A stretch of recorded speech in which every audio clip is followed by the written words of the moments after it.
March மாதம் ஆனாலே ஒரு முக்கியமான இரண்டு எல்லா ஸ்தாபனங்களும்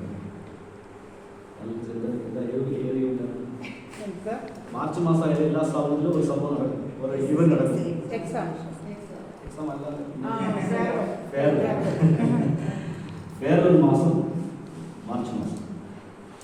அப்படி இந்த ஆண்டு நம்முடைய டெப்யூட்டி சீஃப் லதா டீச்சர் அவர்கள் ரிட்டையர்ட் ஆகிறது ஓய்வு ஒரு மாதம். எல்லா இடத்துல நடந்துகிட்டே இருக்குது. தற்செயலாக இது நடத்தணும்னு தீர்மானிக்கல, தற்செயலாக டீச்சரு நமக்கு ஃப்ரீ கொடுக்கணும்னு நினச்சாங்க. சும்மா போய் சாப்பிட போகிறது டீச்சரை ஹானர் பண்ணி சொல்லிட்டு நடக்கிற ஒரு ப்ரோக்ராம் தான் எக்ஸிட் ப்ரோக்ராம் தான். டீச்சருங்கிற முறையில் டெப்யூட்டி சீஃப் நடக்குது.